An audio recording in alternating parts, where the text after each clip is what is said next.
114 അധ്യായങ്ങളുണ്ട് ഖുർആനിൽ. ഏറ്റവും വലിയ സൂറത്തുൽ ബഖറ 280-70 കണ്ടുണ്ട് ആയത്ത്.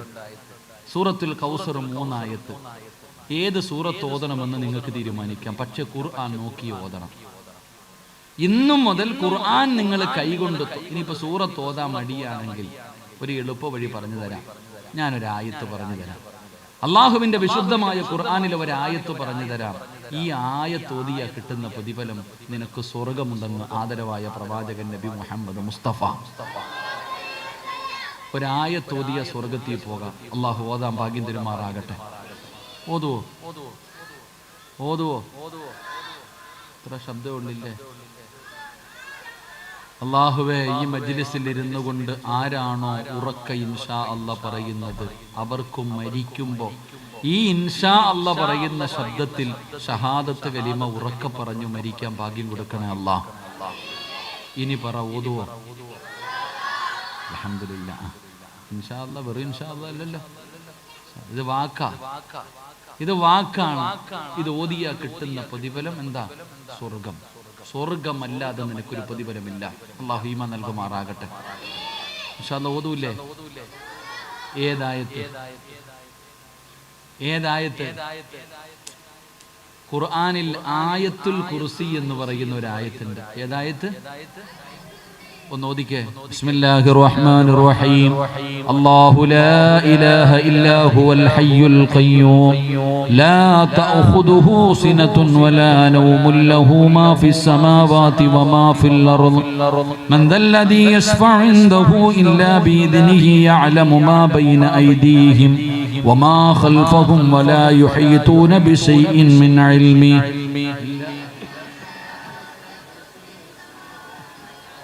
ولا حفظهما وهو العلي العظيم. അല്ലാഹു സ്വീകരിക്കുമാറാകട്ടെ. ഏതായത്ത്? ആയത്തുൽ കുർസി. നബി ഉമാമത്തൽ ബാഹിരി റളിയല്ലാഹു തആല അൻഹു ഖാല റസൂലുള്ളാഹി സ്വല്ലല്ലാഹു അലൈഹി വസല്ലം, നബി തങ്ങൾ പറയുകയാ, ആയത്തുൽ കുർസി ആരാണോ പാരായണം ചെയ്യുന്നത് അവന്റെയും സ്വർഗ്ഗത്തിന്റെയും ഇടയിൽ ഒരേ ഒരു മറ. ഈ ആയത്ത് ഓതുന്നവന്റെയും സ്വർഗത്തിന്റെയും ഇടയിൽ ഒരേ ഒരു മറ. സ്വർഗത്തിൽ പോകണമെങ്കിൽ മരിക്കണം. അല്ലാഹു ഈമാൻ നൽകുമാറാകട്ടെ. അപ്പൊ ഈ ആയത്ത് ഓതുക, മരിക്കുക, സ്വർഗത്തിൽ പോകുക. അല്ലാഹു ഭാഗ്യം തരുമാറാകട്ടെ. ഓതൂല്ലേ? എപ്പോഴാ ഓതണ്ടേ? ഈ ഉസ്താദ് കൊള്ളാടാ, ആദ്യമായിട്ടാ ഒരു വയല് കേൾക്കണത്. അപ്പൊ ഇനി നിസ്കരിക്കൊന്നും വേണ്ട, ഒറ്റ ആയത്തോതിയ സ്വർഗത്തിൽ പോകാമല്ലോ. ഞാൻ കൊള്ളാം അല്ലേ? നിന്നെ വിറ്റ കാശ് അള്ളാഹടുത്തുണ്ട്. അള്ളാഹ് ആരെന്നറിയ? അള്ളാഹ്ക്ക് നമ്മളെക്കാൾ ഏറ്റവും വലിയ തന്ത്രശാലി അള്ളയാണ്. ഇതെപ്പോഴാ ഓതണ്ടെന്നറിയോ? 5 വഖത്ത് നിസ്കരിച്ചിട്ട് നിസ്കാരപ്പായിലിരുന്ന് ഓതണം. ഓസിന് കയറി പോകാൻ പറ്റുമോ? നീ വിചാരിച്ചോ ഊട്ടിയാണെന്ന്? അള്ളാഹു ചോദിക്കുന്നു, ഓസിന് കയറി പോകാൻ പറ്റുന്ന സ്ഥലമല്ല സ്വർഗം. കഷ്ടപ്പാടുണ്ട്. അള്ളാഹു ഈ ആയത്ത് ഓതാൻ ഭാഗ്യം തരുമാറാകട്ടെ. ഇൻഷാ അല്ലാഹ് ഓതിക്കൂടെ? ഇത് ഓതിയാ കിട്ടുന്നൊരു പ്രയോജനം. ഉസ്താദെ, വീട്ടിലെന്തോ പ്രശ്നമുണ്ട് ഉസ്താദെ, ശൈത്താന്റെ ശർറ ഉസ്താദെ, കൂടോത്രവും മുട്ടയൊക്കെ കുടിച്ചിട്ടിരിക്കുക ഉസ്താദെ. എടാ, ശൈത്താൻ ഇറക്കണമെങ്കിൽ മന്ത്രവാദം ഒന്നും ചെയ്യണ്ട. നിങ്ങളുടെ വീടിനകത്ത് ഇറക്കി കൂടിയിരിക്കണ ശൈത്താനെ ഇറക്കി ഉടനെ മന്ത്രവാദം വേണോ? വേണ്ട, ഞാൻ പറഞ്ഞുതരാം. പൈസ ചിലവൊന്നുമില്ല, കൗൺസിലിംഗ് ഫീസൊന്നുമില്ല. ഞാൻ പറഞ്ഞു തരാം. ഇന്ന് നിങ്ങൾ വയല് കഴിഞ്ഞിട്ട് നിങ്ങളുടെ വീട്ടിൽ പോകണം. നിങ്ങളുടെ വീട്ടിലേക്ക് നിങ്ങൾ ചെന്നിട്ട് വീടിനകത്ത് കയറുമ്പോ ആയത്തുൽ കുർസി നിങ്ങൾ വീടിനകത്ത് വെച്ച് പാരായണം ചെയ്താൽ നിങ്ങളുടെ വീടിനകത്തിരിക്കുന്ന ശൈത്താൻ മക്കളെ വിളിച്ചിട്ട് പറയും, എടാ മക്കളെ, ഇനി ഇവിടെ ഇരിക്കാൻ പറ്റൂല, വേറെ വീട് വല്ലതും നോക്കാം. നിങ്ങൾ ആരെങ്കിലും ആയത്തുൽ കുർസി പാരായണം ചെയ്താൽ ഇബ്ലീസ് തന്നെ പറയും, ഈ വീട്ടിൽ ഇന്നിനി താമസിക്കാൻ പറ്റൂല, വേറെ ഏതെങ്കിലും വീട് നോക്കാൻ പറഞ്ഞുകൊണ്ട് ഇബ്ലീസ് ഇറങ്ങിപ്പോകുമെന്ന് നബിയുനാ റസൂലുള്ളാഹി. ശൈത്താൻ ഇറക്കി വിടാനുള്ള മരുന്ന് കിട്ടിയില്ലേ? ഇതാരാ പറഞ്ഞ? ഞാൻ പറഞ്ഞതല്ല. നബി സല്ലല്ലാഹു അലൈഹി മഹാനായ സയ്യിദുനാ അബൂ ഹുറൈറ റളിയല്ലാഹു തആല അൻഹുവിനെ രാത്രി കുറച്ച് സാധനത്തിന് കാവൽ നിൽക്കാൻ പറഞ്ഞു. അബൂ ഹുറൈറ തങ്ങൾ ഇങ്ങനെ രാത്രി കാവൽ നിൽക്കുമ്പോൾ ഒരുത്തൻ തലയിൽ തുണി ഇട്ടിട്ട് ചാക്കിനകത്ത് മൂട്ടിക്കുക. മഹാനായ അബൂ ഹുറൈറ തങ്ങൾ പിടിച്ചു, വാടാ, നബി തങ്ങളുടെ മുന്നിൽ കൊണ്ടുപോകുന്ന നിന്നെ മോഷ്ടിക്കുന്നു, കള്ളൻ, വാടാ. അബൂ ഹുറൈറ, എന്റെ കുടുംബം പട്ടിണിയാ, അവരുടെ ദാരിദ്ര്യം അതുകൊണ്ട് വന്നതാ, എന്നെ കൊണ്ടുപോകരുത്, ഇനി മേലാ ഞാൻ ചെയ്യില്ല.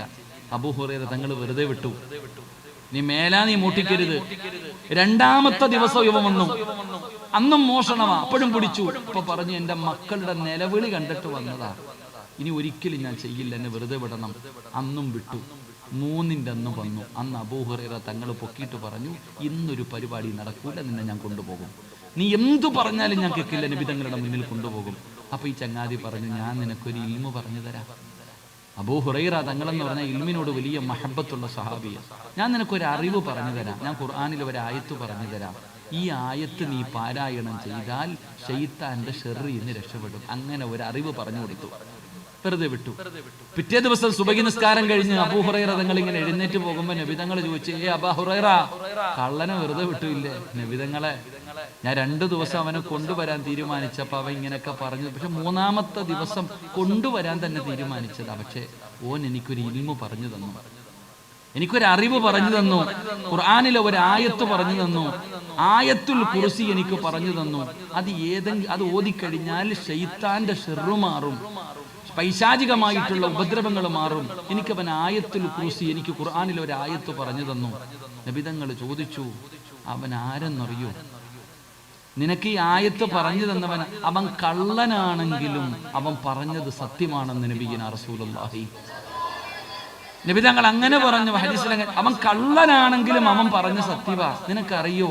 നിനക്കതാ പറഞ്ഞു തന്ന ആരാണെന്ന് അറിയില്ല നബിയെ, അത് സാക്ഷാൽ ഇബ്ലീസ് ആയിരുന്നു എന്ന് നബിയിന റസൂലുള്ളാഹി. അപ്പൊ ഓനെ പൂട്ടാനുള്ള പൂട്ട് ആര് തന്നെ പറഞ്ഞു തന്നു? അവൻ തന്നെ പറഞ്ഞിട്ടുണ്ട്.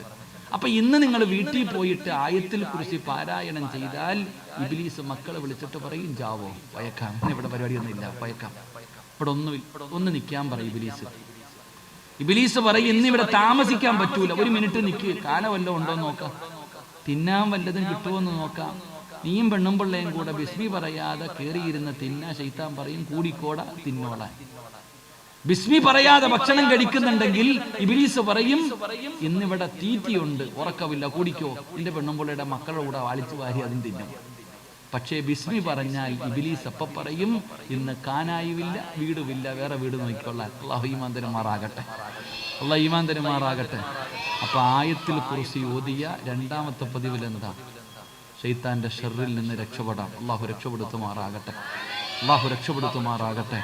അപ്പൊ ഇൻഷാ അല്ലാഹ് എന്ന് പറഞ്ഞാൽ പോരാ, ഇൻഷാ അല്ലാഹ് എന്ന് പറഞ്ഞാൽ അത് ചെയ്യുക തന്നെ വേണം. അല്ലാഹു ഭാഗ്യം തരുമാറാകട്ടെ. ഓതൂലേ? ഇൻഷാ അല്ലാഹ് ഒരൊറ്റ പ്രതിഫലം പറയാം. അല്ലാഹു തരുന്ന ഒരു പ്രതിഫലം പറഞ്ഞുകൊണ്ട് ഞാൻ നിർത്താൻ. ഞാൻ തുടക്കത്തിൽ ഓതിയ ആയത്ത്, യാ അയ്യുഹല്ലദീന ആമനുത്തഖുല്ലാഹ ഹഖ്ക തുഖാതി വലാ തമൂതുന്ന ഇല്ലാ വഅൻതും മുസ്ലിമൂൻ. അല്ലാഹ് പറയുകയാ, മരിക്കുകയാണെങ്കിൽ നീ മുസ്ലിമായിട്ടേ മരിക്കാവൂ. എവിടെ കടന്നു വേണമെങ്കിലും മരിച്ചോ, ഹൈവേയിലോ എവിടെ വേണമെങ്കിലും. നീ എവിടെ കടന്നാണ് മരിക്കുന്നതെങ്കിലും നീ ഷഹാദത്ത് കലിമ പറഞ്ഞിട്ട് വേണം മരിക്കാൻ. അള്ളാഹു ഭാഗ്യം തരുമാറാകട്ടെ. എവിടെ കടന്നു മരിച്ചാലും നീ മുസ്ലിമായിട്ട് വേണം മരിക്കാൻ. ചുമ്മാതെ മരിച്ചാ പോരാ. ഓസിന് കിട്ടുന്ന കാര്യമല്ല ഈമാനുള്ള മരണം. ഉസ്താദേ, എന്റെ വാപ്പ വെള്ളിയാഴ്ച രാവിലെ മരിച്ചത് എന്ന് പറഞ്ഞാ നിനക്കൊരു ചുക്കും കിട്ടത്തില്ല. അത് ആദ്യം നീ പഠിക്ക്. പറഞ്ഞുകൊണ്ട് നടക്കും. ഉസ്താദേ, എന്റെ ഉമ്മ സംസം വെള്ളം കുടിച്ചു, ഷഹാദത്ത് കലിമ ഉറക്കെ പറഞ്ഞു, എന്റെ മടിയിൽ കിടന്നു മരിച്ചു. എന്റെ പൊന്നാമീന, നിനക്കൊന്നും കിട്ടത്തില്ല, നിന്റെ തള്ളയ്ക്ക് വല്ലതും കിട്ടും. ആദ്യം നീ അത് പഠിക്ക്. പറഞ്ഞുകൊണ്ട് നടന്നാ പോരാ, നീ മരിച്ചു കാണിക്കണോ. ഈമാനുള്ള മരണം വെറുതെ കിട്ടൂല.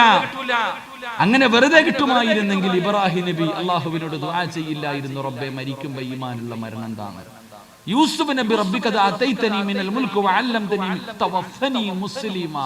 യൂസുഫ് നബിക്ക് ഉറപ്പുണ്ടായിരുന്നെങ്കിൽ അങ്ങനെ ദുആ ചെയ്യുമായിരുന്നില്ല. മഹാനായ നബിയുന റസൂലുള്ളാഹി സ്വല്ലല്ലാഹു അലൈഹി വസല്ലമ തങ്ങൾ രാത്രി സുജൂദിൽ കിടന്നിട്ട് യാ മുഖല്ലിബൽ ഖുലൂബ് സബ്ബിത് ഖൽബി അലാ ദീനിക എന്ന് മുത്തുനബി ദുആ ചെയ്യില്ലായിരുന്നു. അവർക്ക് പോലും ഉറപ്പില്ലായിരുന്നു. അവർക്ക് പോലും അവിടുന്ന് രണ്ട്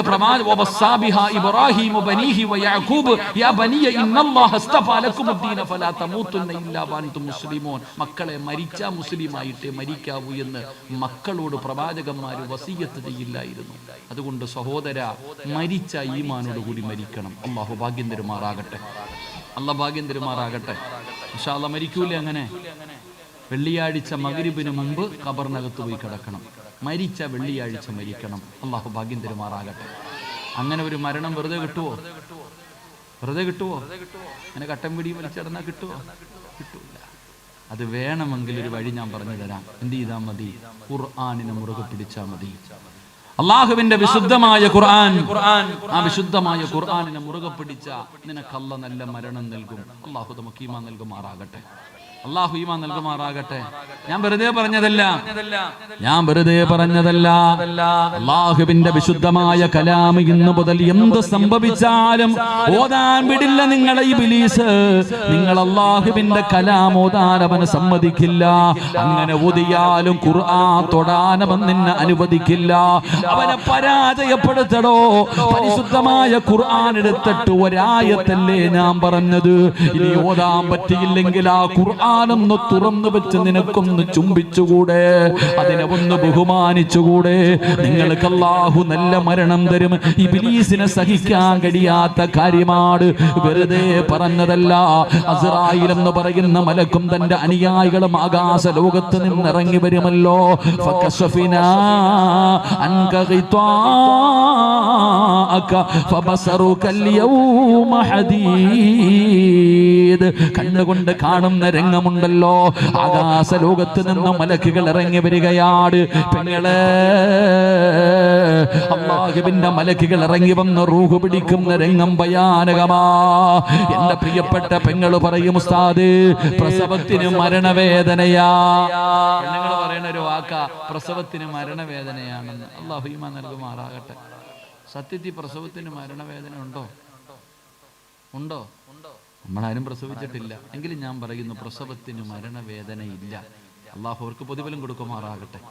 പെണ്ണുങ്ങൾ പറയും, സിറാജ് ഉസ്താദിന് പ്രസവിക്കും, ഉമ്മാടുത്ത് പോയി ചോദിക്കാൻ ഇല്ലേ? എടോ, പ്രസവത്തിന് മരണവേദനയില്ല. കാരണം എന്തെന്നറിയോ? ഒരു പെണ്ണ് പ്രസവിക്കുമ്പോൾ എത്ര ഡോക്ടർ, ഒരു ഡോക്ടറും 3-4 നേഴ്സുമാരും ചുറ്റും നിൽക്കും. അല്ലെങ്കിൽ 5 നേഴ്സുമാർ വരെ നിൽക്കും, കയ്യും കാലും പിടിച്ചു കൊടുക്കാൻ. ഇത്രയല്ലേ ഉള്ളൂ. എന്നാൽ ഒരാളുടെ റൂഹ് പിടിക്കുമ്പോൾ പിടിക്കുന്ന മലക്കിന്റെ എണ്ണം 70 മുതൽ 70,000 വരെയാണ്. 70 മുതൽ 70,000 മലക്കുകൾ വരെ ഒരു മനുഷ്യന്റെ റൂഹ് പിടിക്കുമ്പോൾ അവന്റെ കയ്യും കാലും പിടിച്ചു വെക്കുന്ന. അപ്പൊ നിങ്ങൾ ചിന്തിക്ക്, പ്രസവത്തിന് മരണവേദന ഉണ്ടോ? ഇല്ല. 70,000 മലക്കുകൾ ഒരാളുടെ കയ്യും കാലും പിടിച്ചു വെക്കണമെങ്കിൽ അതെന്ത് വേദനയായിരിക്കും? അപ്പൊ പ്രസവത്തിന് മരണവേദനയുടെ ഒരംശമേ ഉള്ളൂ. അല്ലാഹു ഈമാൻ തരുമാറാകട്ടെ. നരകത്തിന്റെ തീയുടെ 70-1 ദുനിയാവിലെ തീക്കുള്ളെന്ന് പറയണ പോലെ ഇത്രേ ഉള്ളൂ. അതുകൊണ്ട് ഞാൻ പറയുന്നു, ശൈത്താനിനോട് യുദ്ധം ചെയ്യും. നിങ്ങളൊക്കെ വാശിയല്ലാത്തിനും ഉസ്താദ് പറഞ്ഞാൽ അപ്പുറം എല്ലാവർക്കും വാശിയും വൈരാഗ്യവാ. പറഞ്ഞാൽ കേൾക്കത്തില്ല. ഒരു ചെറുപ്പങ്ങനത്തെ സമയമുണ്ടോപ്പാ, കയറിയിരിക്കുവോ? അസർ നിസ്കാരം കഴിയുമ്പോൾ ഈ പള്ളിയുടെ മുമ്പിൽ ചില ഉപ്പാപ്പന്മാരിരിക്കത്തില്ലേ? ചില നല്ലവരും ഉണ്ട്, ചില ചവന്തിന്നികളും ഉണ്ട്, ഇറച്ചി തീറ്റി അല്ലേ?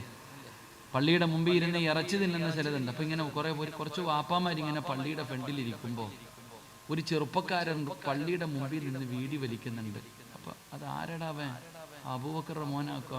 അവൻ എന്താണ് ഈ പ്രായമുള്ളവർ പറയാ, അത് ആരുടെ മോനാടാ പള്ളിയുടെ മുമ്പിൽ നിന്ന് പരസ്യമായിട്ട് വീടി വലിക്കണത്? അത് ഇന്നവന്റെ മോനാ. അപ്പൊ ഇവരിങ്ങനെ ഇവനെ കുറിച്ച് ചർച്ച ചെയ്യുന്നുണ്ട്. അപ്പൊ ഈ കുട്ടിയുടെ വാപ്പാനെ കണ്ടപ്പോ ഈ കൂട്ടത്തിലുള്ള ഒരാള് പറഞ്ഞു, എടാ നിന്റെ മോൻ പള്ളിയുടെ മുമ്പിൽ നിന്ന് ആ പ്രായമുള്ള അത്താമാരുടെ മുമ്പിൽ നിന്ന് വീടി വലിക്കുന്നു, നീ അവനെ ഒന്ന് ഉപദേശിക്കണം, മാറിയൊക്കെ നിന്നൊന്ന് വലിക്കാൻ, നീ വാപ്പയല്ലേ എന്ന് പറഞ്ഞിട്ട് ഈ കണ്ട ആള് ഈ കുട്ടിയുടെ വാപ്പാനോട് പറയുകയാ. അപ്പൊ വാപ്പ പറഞ്ഞ മറുപടി എന്തെന്നറിയോ? നീ അവനെ കാണുമ്പോ പറ, എൻ്റെ മുന്നിൽ ഇരുന്ന് വീടി വലിക്കില്ലേ, അവൻ സ്വന്തം തന്തയുടെ മുമ്പിൽ ഇരുന്ന് വലിക്കുന്നവന്. എടാ പൊന്നാര സിറാജൻ, നിന്നെക്കാളും കൊലകൊമ്പന്മാര് നോക്കിയിട്ട് ഞാൻ നന്നായിട്ടില്ല. ഇനി നീ അല്ലാഹു ഈമാൻ തരുമാറാകട്ടെ. എടാ ഞാൻ പറയുന്നത് നിങ്ങൾക്ക് വാശിയല്ല, എല്ലാവർക്കും വാശി വേണം. അല്ലാഹു നമുക്ക് ഈമാൻ തരുമാറാകട്ടെ. അല്ലാഹു നമുക്ക് നല്ല മരണം തരുമാറാകട്ടെ. ജീവിതത്തിൽ ഒരിക്കലേ ചിരിക്കാവൂ. ചുമ്മാതെ ചിരിച്ചുകൊണ്ട് നടക്കരുത്, ചുമ്മാതെ ചിരിച്ചുകൊണ്ട് നടക്കരുത്. ഇൻഷാ അല്ലാഹ് ചിരിക്കുന്നവർക്ക്, കരയാനാ പറഞ്ഞത്, കരയുന്നവർക്ക് പ്രതിഫലമുണ്ടെന്ന് നബിയുനാ റസൂലുള്ളാഹി. ഈ മാസം ഇവിടെ വയലിൻ്റെ ഇപ്പം എനിക്ക് ഈ അടുത്തിവിടെ ഒരു സംഘാടകർ വന്നായിരുന്നു. എവിടെയാണ്? ഇവിടെ അടുത്ത് എനിക്ക് വയലുണ്ട്. കരഞ്ഞാൽ കിട്ടുന്ന പ്രതിഫലം അവിടെ വയല് പറയും. സ്ഥലം ഏതാണെന്ന് അറിയില്ല, എവിടെയെങ്കിലും കണ്ടാൽ വന്ന് കേട്ടാൽ മതി. അല്ലാഹു ഈമാൻ നൽകുമാറാകട്ടെ. ഇവിടെ ഞാൻ പറയുന്നത് ജീവിതത്തിൽ ഒരിക്കലേ ചിരിക്കാവൂ. അല്ലാഹു ചിരിക്കാൻ ഭാഗ്യം തരുമാറാകട്ടെ. എപ്പോഴാ ചിരിക്കേണ്ടത്? ജീവിതത്തിൽ ഒരിക്കലേ ചിരിക്കാവൂ, ചുമ്മാതെ ചിരിക്കരുത്. ജീവിതത്തിൽ ഒരിക്കലേ ചിരിക്കാവൂ. എപ്പോ? അന്തല്ലദീ വലദതു ഉമ്മുക ബാകിയാ വന്നാസു ഹൗലക യൽഹഖൂന സുറൂറാ വജ്ഹദ് ലിനഫ്സിക അൻ തകൂന ഇദാ ബകൂ ഫീ ഹാലി മൗതിക ലാഹികം മസ്റൂറാ. ജീവിതത്തിൽ ഒരിക്കലേ ചിരിക്കാവൂ. എപ്പോഴാണ് ചിരിക്കേണ്ടതെന്നറിയോ? എപ്പോഴാണ് ചിരിക്കേണ്ടതെന്നറിയോ? എന്റെ പ്രിയപ്പെട്ടവരെ, കവി എവിടെന്ന് പറഞ്ഞു തരികയാ. അല്ലാഹുവിന്റെ പരിശുദ്ധമായ ഖുർആൻ ഓതുമെന്ന് തീരുമാനിച്ചവർക്ക് റബ്ബ് തരുന്ന ഒന്നാമത്തെ പ്രതിഫലം നല്ല മരണമാണ്. നല്ല മരണമാണ് അല്ലാഹു നിങ്ങൾക്ക് തരുന്നത്. നിങ്ങളുടെ മയ്യത്ത് കാണുന്നവർ കൊതിക്കും. ബാപ്പാ, ഉമ്മമാരെ, നിന്റെയൊക്കെ മയ്യത്ത് കാണുന്ന ഈ നാട്ടിലെ പെണ്ണുങ്ങൾ കൊതിക്കും. പടച്ചവര്, എനിക്കും ഇങ്ങനെ ഒരു മരണം തരണേ തമ്പുരാന്, എനിക്കും ഇങ്ങനെ ഒരു മരണം തരണേ തമ്പുരാന്. മയ്യത്ത് കണ്ടിട്ട് ഇറങ്ങി പോകുന്നവർ പറയും, മരിച്ചാൽ ഇതുപോലെ മരിക്കണം, മരിച്ചാൽ ഇതുപോലെ മരിക്കണം. അതിനാടോ മരണമെന്ന് പറയുന്നത്, അതിനാണ് മനോഹരമായ മരണമെന്ന് പറയുന്നത്. എന്റെ പ്രിയപ്പെട്ടവരെ, ഒന്നാമത്തെ പ്രതിഫലം നല്ല മരണമാ. രണ്ട്, പുറക്കാട് പള്ളിയിൽ നിന്ന് മയ്യത്ത് കെട്ടിൽ വന്നു. നിന്റെ വീടിന്റെ മുന്നിൽ കൊണ്ടുവെക്കുമല്ലോ, എല്ലാവരും നിന്നെ കുളിപ്പിക്കുമല്ലോ. ചെറിയ ചൂടുള്ള സുഗന്ധമിട്ട വെള്ളത്തിന്റെ അകത്ത് കുളിപ്പിച്ചിട്ട് നിന്റെ ജനാസ നിന്നതുപോലെ തുടച്ചു ഒന്ന് പഠിപ്പിച്ചു. നിന്നെ തുണിയിൽ പൊതിഞ്ഞിട്ട് വീടിനകത്ത് ഒരുക്കി വച്ചിരിക്കുന്ന 3 കഷ്ടം വെള്ള തുണിയുടെ മുകളിൽ കൊണ്ടുവന്ന് മലത്തിക്കിടത്തുമല്ലോ. അല്ലാഹുവേ, സുഗന്ധം തേച്ച പഞ്ഞിയെടുത്തിട്ട് മൂക്കിന്റെ ദ്വാരം പഞ്ഞി കൊണ്ടടയ്ക്കുന്നേ. കാണേണ്ടവർ കണ്ടോ, ഇതാ പൊതിയുന്നേ. മയ്യത്തുകട്ടിൽ തോളിലേക്കുയരുന്നേ. പുരയ്ക്കുള്ളിലപ്പോൾ രോദനം ഉയരുന്നേ. അരുമക്കിടാങ്ങൾ വാപ്പയെ വിളിക്കുന്നേ. അതിനുത്തരം നൽകാതെ നീ കിടക്കുന്നേ. മൂക്കിന്റെ താരത്തു പഞ്ഞി വെക്കുകയാ. കാണേണ്ടവരൊക്കെ കണ്ടോ, പൊതിയാൻ പോകുകയാണ്.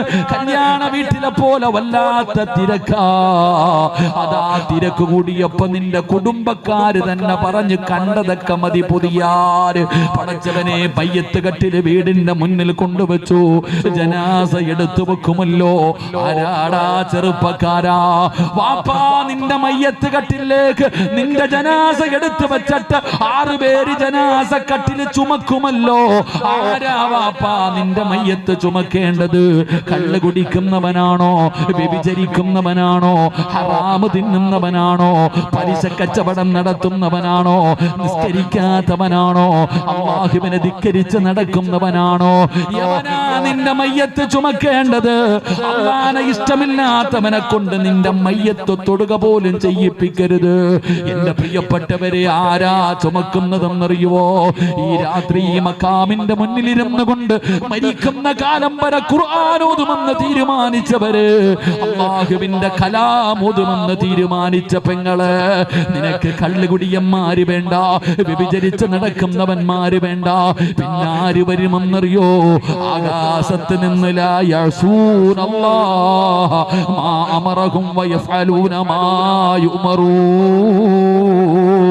അല്ലാഹുവിന്റെ കൽപ്പനകൾ മാത്രം അനുസരിക്കുന്ന, ജനിച്ച കാലം മുതൽ മരിക്കുന്ന കാലം വരെ പാപം ചെയ്യാത്ത, പാപം പറയാത്ത, പാപം കാണാത്ത അല്ലാഹുവിന്റെ 70,000 മലക്കുകളുണ്ടല്ലോ, നിന്റെ വീട്ടിലേക്ക് ഇറങ്ങി വരികയാ, നിന്റെ വീട്ടിലേക്ക് ഇറങ്ങി വരികയാ. പടച്ചവനെ എന്തിനെന്നറിയോ? നിന്റെ ജനാസ ചുമക്കാ, നിന്റെ മയ്യത്ത് ചുമക്കാ. അല്ലാഹുവിന്റെ മലക്കുകളുടെ അകമ്പടിയോട് പടച്ചവരെ ഇന്ത്യയുടെ പ്രധാനമന്ത്രി വരില്ലടോ, സൗദി അറേബ്യയുടെ ഭരണാധികാരി വരില്ല. ആകാശ ലോകത്ത് നിന്ന് അല്ലാഹുവിന്റെ മലക്കുകൾ വന്നിട്ട് നിന്റെ മയ്യത്ത് കൊണ്ടുപോകുമല്ലോ. ഇതിനെക്കാലം ഒരു പ്രതിഫലം ഏതു മനുഷ്യനാണോ ലഭിക്കുന്നത്? ഇതിനെക്കാലം എന്ത് പ്രതിഫലമാണ്? സിറാജ് വെറുതെ പറഞ്ഞതല്ല. മഹാനായ ആദരവായ പ്രവാചകൻ നബി മുഹമ്മദ് മുസ്തഫ സല്ലല്ലാഹു അലൈഹി വസല്ലമ തങ്ങളുടെ സ്വഹാബിയാണ് സഅദ് റളിയല്ലാഹു തആല അൻഹു. 30ാമത്തെ വയസ്സിൽ മുസ്ലിമായി, 36ാമത്തെ വയസ്സിൽ വഫാത്തായി. നിന്നെ പോലെ 40ഉം 50ഉം 60ഉം കൊല്ലമൊന്നും മുസ്ലിമായി ജീവിച്ചില്ല. 6 കൊല്ലമേ ജീവിച്ചുള്ളൂ, 6 വർഷമേ ജീവിച്ചുള്ളൂ. ജീവിച്ചതിന് അർത്ഥമുണ്ടായിരുന്നടാ ചെറുപ്പക്കാരാ. 6 കൊല്ലം ജീവിച്ച ചെറുപ്പക്കാരൻ മരിച്ചപ്പോ അല്ലാഹുവിന്റെ അർശ് കുലുങ്ങി മോനെ. ഒരു 36 വയസ്സുള്ള ഒരു ചെറുപ്പക്കാരൻ മഹാനായ സഅദ് റളിയല്ലാഹു തആല അൻഹു അവിടുന്ന് മരണപ്പെട്ടപ്പോ ഈ പ്രപഞ്ചം മുഴുവൻ വടക്കി ഭരിക്കുന്ന രാജാതിരാജനായ മലിക്കുൽ ജബ്ബാറായ സർവാധിനാഥനായ സർവാധിപരനായ ലോകത്തിന്റെ അധിപനായ പടച്ച റബ്ബിന്റെ സിംഹാസനം പോലും അവിടുന്ന് കുലുങ്ങിയെങ്കിലോ ആരാടാ? സഅദ് റളിയല്ലാഹു തആല അൻഹു വാരാ. മയ്യത്ത് കണ്ടവർ മുഴുവനും കൊതിക്കുകയാണ്. എന്തൊരു ചിരിയാ സഅദ്, എന്തൊരു പ്രകാശമാ സഅദ്, എന്തൊരു മരണമാ സഅദ്. നീ ഉറങ്ങുകയാണോ സഅദ്? മയ്യത്ത് കണ്ടവർ മുഴുവനും അത്ഭുതത്തോടെ ചോദിക്കുകയാ, അല്ലാഹുവേ സഅദ് റളിയല്ലാഹു തആല അൻഹുവിന് അല്ലാഹു ഒരു നല്ല മരണം കൊടുക്കുകയാണ്. അവിടുത്തെ ജനാസയുണ്ടല്ലോ, സഅദ് റളിയല്ലാഹു തആല അൻഹുവിന്റെ ജനാസ അവിടുന്ന് ചുമന്നുകൊണ്ട് പോകുമ്പോ സ്വഹാബികൾ പറയുകയാ, ഭാരമില്ല, മയ്യത്തിന് ഭാരമില്ല. സ്വഹാബികൾ ജനാസ ചുമന്നുകൊണ്ട് പോകുന്നവര് പറയുകയാണ്, മയ്യത്തിന് ഭാരമില്ലല്ലോ. സഹാബികൾ നോക്കുമ്പോ അല്ലാഹുവിന്റെ പ്രവാചകന് തള്ളവിരൽ കുത്തികെട്ട് നടക്കുകയാണ്. സ്ഥലമില്ലാത്തതുപോലെ റസൂലുള്ളാഹി തങ്ങൾക്ക് നടക്കാ സ്ഥലമില്ല. തള്ളവിരൽ കുത്തികെട്ട് ലോകത്തിന്റെ നേതാവ് നടക്കുകയാ. സഹാബത്ത് ചോദിക്കുന്നു, നബിയേ യാ റസൂലല്ലാഹ്, മയ്യത്തിന് ഭാരമില്ലല്ലോ നബിയേ, അങ്ങ് തള്ളവിരൽ കുത്തികെട്ട് നടന്നല്ലോ, അങ്ങ് തള്ളവിരൽ കുത്തികെട്ട് നടക്കുന്നല്ലോ. എന്തു പറ്റി നബിയേ? യാ സ്വഹാബാ, എനിക്ക് സ്ഥലമില്ല സ്വഹാബാ, തിരക്കായിരുന്നു സ്വഹാബാ. കാരണമെന്തെന്നറിയോ? ആകാശ ലോകത്ത് നിന്ന് അല്ലാഹുവിന്റെ മലക്കുകൾ ഇറങ്ങി വന്നു സ്വഹാബാ. അല്ലാഹുവിന്റെ മലക്കുകൾ ഇറങ്ങി വന്നത് കാരണം എനിക്ക് നടക്കാ സ്ഥലം കിട്ടിയില്ല. എന്റെ കാലിന്റെ വിരൽ കുത്തുന്ന സ്ഥലമേ എനിക്ക് കിട്ടിയുള്ളൂ. ചെറുപ്പക്കാരാ മോനെ, ഇതല്ലേടാ മരണമെന്ന് പറഞ്ഞാൽ? ഇതിനാണ് മോനെ മരണമെന്ന് പറയുന്നത്, ഇതിനാടാ നല്ല മരണമെന്ന് പറയുന്നത്. നിനക്ക് ചരിത്രം അറിയുമോ? സഅദ് റളിയല്ലാഹു തആല അൻഹുവിന്റെ ചരിത്രം എടുത്തു നോക്ക്. ഖബർ കുഴിക്കുന്ന മനുഷ്യൻ നോക്കുമ്പോ മണ്ണിന് വല്ലാത്ത സുഗന്ധമാ, ഖബറിലെ മണ്ണിന് പോലെ സുഗന്ധമാ, ഖബറിലെ മണ്ണിന് പോലെ സുഗന്ധമാ. പടച്ചവരെ, ഖബറിന്റെ പണി കഴിഞ്ഞപ്പോ അവസാന ഖബർ വൃത്തിയാകുകയാണ്. ഒരു പിടി മണ്ണ് വാരി സുഗന്ധമടിക്കുന്നത് കണ്ടപ്പോ ആരും കാണാതെ ഒരു പിടി മണ്ണ് വാരി തന്റെ മടിയിൽ വെക്കുകയാണ്. പടച്ചവനെ ഖബറടക്കി തന്റെ വീട്ടിലേക്ക് കടന്നു ചെന്നപ്പോ കസ്തൂരിയെ പോലെ പോലെ വല്ലാത്ത വാസനയാ. സഅദ് റളിയല്ലാഹു തആല അൻഹുവിന്റെ ഖബറിനകത്തിന് മണ്ണുണ്ടല്ലോ, വല്ലാത്ത സുഗന്ധമടിക്കുകയാണ്. അവസാനമാ ഖബർ കുടിച്ച മനുഷ്യനുണ്ടല്ലോ, സഅദ് റളിയല്ലാഹു തആല അൻഹുവിനെ സ്വപ്നം കണ്ടപ്പോ അവിടുന്ന് ചോദിച്ചു, സഅദേ എങ്ങനെ കിട്ടി സഅദേ? നീ മരിച്ചപ്പോ അല്ലാഹുവിന്റെ അർശ് കുലുങ്ങിയല്ലോ, നിന്റെ മുഖത്ത് വല്ലാത്ത പ്രകാശമായിരുന്നല്ലോ, നിന്റെ ചുണ്ടില് വല്ലാത്ത പുഞ്ചിരിയായിരുന്നല്ലോ, മലക്കുകൾ പോലും ഇറങ്ങി വന്നല്ലോ, മയ്യത്തിന് ഭാരമില്ലായിരുന്നല്ലോ, ഖബറിലെ മണ്ണിന് പോലെ സുഗന്ധമായിരുന്നല്ലോ. എങ്ങനെയാ സഅദ്, എന്ത് നന്മ ചെയ്തതിന്റെ പേരിലാ? എനിക്കൊന്ന് പറഞ്ഞു തരുമോ? ഞാൻ നിനക്ക് ഖബർ കുടിച്ചു തന്ന മനുഷ്യനാ, ഞാൻ നിനക്ക് ഖബർ കുടിച്ചു തന്നവനാ, ഒന്ന് പറഞ്ഞു തരുമോ? സഅദ് റളിയല്ലാഹു തആല അൻഹു പറഞ്ഞതെന്തെന്നറിയോ? ഞാൻ ഓതിയ പരിശുദ്ധമായ ഖുർആൻ, ഞാൻ പിടിച്ച സുന്നത്ത് നോമ്പ്, ഇതിന് പകരം അല്ലാഹു എനിക്ക് തന്ന പ്രതിഫലമാ. ചരിത്രം പറയുമ്പോ അല്ലാഹുവിന്റെ ഖുർആനിനെ ഹൃദയത്തിലേക്ക് ചേർത്ത് പിടിക്കുമെന്ന് തീരുമാനിച്ചവര്, നിനക്കിതിനെക്കാളും നല്ല ഒരു പ്രതിഫലമില്ലടാ. ഖുർആനിനെ ചേർത്ത് വെക്ക്. മദീനത്ത് ജന്നത്തുൽ ബഖി എന്ന ഖബർസാനിലേക്ക് കടന്നു ചെല്ലുമ്പോ നിങ്ങൾ അപ്പോഴും ഖുർആൻ താഴെ വെച്ചില്ല, അള്ളാന്റെ ഖുർആൻ താഴെ ഇട്ടില്ലടാ ചെറുപ്പക്കാരാ. ആ ഖുർആൻ ഇങ്ങനെ മുറുകെ പിടിച്ചു.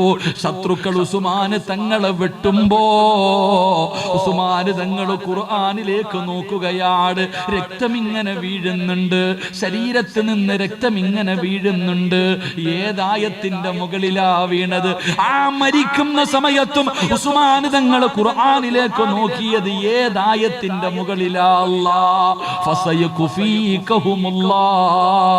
ചിരിച്ചടാ ചെറുപ്പക്കാരാ. ഉസ്മാൻ തങ്ങൾ എപ്പോഴും ചിരിച്ചതാണ്. എന്റെ പ്രിയപ്പെട്ടവര്, ഖുർആനിനെ ഇഷ്ടപ്പെടുന്നവർക്ക് അല്ലാഹു കൊടുക്കുന്നത് നല്ല മരണമാ. നീ പേടിക്കണ്ട. നിന്റെ ഭാര്യയില്ലെങ്കിലും നിന്റെ മക്കളില്ലെങ്കിലും കൂടപ്പറപ്പില്ലെങ്കിലും കുടുംബക്കാരില്ലെങ്കിലും കൂട്ടുകാരില്ലെങ്കിലും അല്ലാഹുവിന്റെ ഖുർആൻ നിന്റെ കൂടെ ഉണ്ടടാ. ആ ഖുർആൻ നാളെ നിന്നെ കയ്യിൽ പിടിച്ച് സ്വർഗത്തിലേക്ക് കൊണ്ടുപോകുമെന്ന് നബി മുഹമ്മദ് മുസ്തഫ സല്ലല്ലാഹു അലൈഹി വസല്ലമ തങ്ങൾ പറയുമ്പോ നിർത്തുകയാ. വാസിയുണ്ടോ? എപ്പോഴാ ചിരിക്കേണ്ടതെന്നറിയോ? അന്തല്ലദീ വലദതു ഉമ്മുക ബഖിയാ വന്നാസു ഹൗലക യൽഹഖൂന സുറൂറാ وجهد لنفسك أن تكون إذا بكوا في حال موتك لاحقا مسرورا. ഉമ്മ എപ്പോഴും പറയും മരണവേദനയുടെ വേദനയും എന്താണ് നിന്നെ പ്രസവിച്ചതെന്ന്. ഉമ്മ പറയുന്നത് സത്യമാണ്, ഉമ്മ പറയുന്നത് സത്യമാണ്. എങ്കിലും 9.5 മാസക്കാലം ഗർഭം ചുമന്ന് മരണവേദനയുടെ വേദനയുന്നുണ്ട്. നിന്റെ പൊന്നു മകനെ നീ പ്രസവിച്ചു, നീ ഒരുപാട് കരഞ്ഞവളാ, ഒരുപാട് വേദനിച്ചവളാ. പക്ഷേ നീ പ്രസവിച്ച കുഞ്ഞിനെ ആദ്യമായിട്ട് നിന്റെ മുന്നിലേക്ക് കൊണ്ടുവന്നിട്ട് ഇതാണ് നിന്റെ മോനെന്ന് കാണിച്ചപ്പോ നീ ചിരിച്ചില്ലേ ഉമ്മ? ഏതു പെണ്ണും ചിരിച്ചു. തന്റെ കുഞ്ഞിനെ കണ്ടപ്പോ ഉമ്മ ചിരിച്ചു. ഓപ്പറേഷൻ തിയേറ്ററിന്റെ വെളിയിൽ നടക്കുകയാണ് പിതാവ്, കണ്ണ് നിറയുന്നുണ്ട്, വലിയ ടെൻഷനാണ്. അപ്പോഴാണ് കൊണ്ടുവന്ന് കാണിച്ചത് നിന്റെ മോളിതാണ്. വാപ്പയും ചിരിക്കുകയാ. നമ്മളെ കണ്ടവര് മുഴുവനും നമ്മളെ മുഖത്ത് നോക്കി ചിരിക്കുകയാ. പക്ഷേ ആ സമയത്ത് നമ്മൾ കരയുകയായിരുന്നു. നമ്മൾ കരഞ്ഞപ്പോ ഉമ്മ ചിരിച്ചു, വാപ്പ ചിരിച്ചു, കൂടപ്പറപ്പ് ചിരിച്ചു. എന്തിനാ ഇബ്ലീസ് പോലും നമ്മളെ നോവിച്ചിട്ട് കരയിപ്പിക്കുകയാ. നമ്മൾ കരയുന്നത് കണ്ടിട്ട് ഇബ്ലീസ് പോലും ചിരിച്ചല്ലോ. അതുകൊണ്ട് കവി പറയുകയാ, വധ്യതാ പ്രതികാരം ചെയ്യ്. എടാ, നിനക്ക് വാശിയുണ്ടെങ്കിൽ നീ കരഞ്ഞ സമയത്ത് ചിരിച്ചവരോട് പ്രതികാരം ചെയ്യ്. ഉമ്മാനെ തല്ലിയിട്ടല്ല, ഉപ്പാനെ വൃദ്ധസദനത്തിലാക്കിയിട്ടല്ല, കൂടപ്പറപ്പുകളെ അടിച്ചിറക്കിയിട്ടല്ല. എങ്ങനെയാണ് പ്രതികാരം ചെയ്യേണ്ടത്? കവി പറയുകയാ, പുറക്കാട് പള്ളിയുടെ വിഹാരത്തിൽ ഒരു ദിവസം പറയുമല്ലോ, ഇന്നാ ലില്ലാഹി വ ഇന്നാ ഇലൈഹി റാജിഊൻ. നമ്മൾ മരിച്ചുപോയെന്ന് വിളിച്ചു പറയുമല്ലോ. എപ്പോഴാണ് സിറാജ് ചിരിക്കേണ്ടതെന്നറിയോ? സിറാജ് ജീവിതത്തിൽ ഒരിക്കലേ ചിരിക്കാവൂ. എപ്പോഴാണ് ചിരിക്കേണ്ടതെന്നറിയോ? 3 കഷ്ടം വെള്ള തുണിയിൽ പൊതിഞ്ഞിട്ട് എന്റെ വീടിന്റെ അകത്ത് എന്റെ ജനാസ പുതച്ച് കടത്തുമല്ലോ. നമ്മൾ ഓരോരുത്തരെയും കൊണ്ടുപോയി കടത്തുമല്ലോ. ആ റൂമിന്റെ മൂലയില് നമ്മുടെ വാപ്പ തളർന്നിരിക്കുമല്ലോ. കരഞ്ഞ് കരഞ്ഞ് കലങ്ങിയ കണ്ണുമായി മിണ്ടാതെ നമ്മുടെ പിതാവ് ഒരു സൈഡിലിരിക്കുന്നുണ്ട്. നമ്മുടെ കൂടപ്പറപ്പുകൾ മുഴുവനും റൂമിനകത്ത് കിടന്ന് നിലവിളിക്കുകയാ. നമ്മുടെ ഭാര്യ കരയുന്നുണ്ട്, നമ്മുടെ മക്കള് കരയുന്നുണ്ട്, കാണാൻ വരുന്നവര് മുഴുവനും കരയുന്നുണ്ട്. അവസാനം അല്ലാഹുവേ, മയ്യത്ത് പുതിയ സമയമാകുമ്പോ വിളിച്ചു പറയുമല്ലോ, ഉമ്മാനെ ഒന്ന് കൊണ്ടുവരാൻ, അവസാനമായിട്ടൊന്ന് കാണാൻ, അവസാനമായിട്ടൊന്ന് കാണാൻ ഉമ്മയെ കൊണ്ടുവരാൻ പറയുമല്ലോ. എന്റെ പ്രിയപ്പെട്ടവരെ, നമ്മുടെ ഉമ്മ നമ്മുടെ മുറ്റം നമ്മുടെ മുമ്പിലേക്ക് വന്നു. നമ്മുടെ മുഖത്തിട്ടിരിക്കുന്ന വെള്ളത്തുണി ഉയർത്തുമ്പോ ഉമ്മാനോട് ചോദിക്കണം, ഉമ്മാ വന്നാസു ഹൗലക യദ്ഹകൂന സുറൂറാ വജ്ഹദ് ലിനഫ്സിക അൻ തകൂന ഇദാ ബകവൂ ഫീ ഹാലി മൗതിക ലാഹികം മസ്റൂറാ. ഉമ്മാനോട് ചോദിക്കണം. ഉമ്മ നെഞ്ചുപൊട്ടി കരയുന്നുണ്ട്, വാപ്പ കരയുന്നുണ്ട്, കൂടപ്പറപ്പ് കരയുന്നുണ്ട്, ഒരു വീട് മുഴുവനും നിലവിളിയാണ്. എല്ലാവരും കരയുമ്പോ ക്ഷമ വിട്ട ഉമ്മയും പൊന്നുമകനെ എന്നെ കൈവിട്ടു പോന്നോ കാണലെന്നാ പൊന്നെ. ഉമ്മ നെഞ്ചുപൊട്ടിയിട്ട് കരയുന്ന സമയം വെള്ളത്തുണിയുടെ അടിയിൽ കിടന്നിട്ട് ചോദിക്കണം, ഉമ്മ ഞാൻ കരഞ്ഞപ്പോ നിങ്ങൾ ചിരിച്ചു, ഞാൻ കരഞ്ഞപ്പോ നിങ്ങൾ ചിരിച്ചു, ഇന്ന് നിങ്ങൾ എല്ലാരും കരയുമ്പോ എന്റെ മുഖത്തേക്കൊന്നു നോക്കുമ്മ. മയ്യത്ത് കാണാൻ വരുന്നവൻ പുറക്കാടുകാരെ, ജീവിച്ചിരിക്കുന്ന കാലത്ത് നിന്നെക്കുറിച്ച് നല്ലത് പറഞ്ഞിട്ട് കാര്യമില്ല, നിന്നെക്കുറിച്ച് മോശമായത് മാത്രം പറഞ്ഞുകൊണ്ട് നടക്കുന്നവരുണ്ട്. എടാ, ധൈര്യമുണ്ടെങ്കിൽ മയ്യത്ത് കണ്ടിട്ടിറങ്ങി പോകുമ്പോ ഇന്ന് വരെ നിന്നെ കുറ്റം പറഞ്ഞവൻ പറയണം, മരിച്ചാൽ ഇങ്ങനെ മരിക്കണം.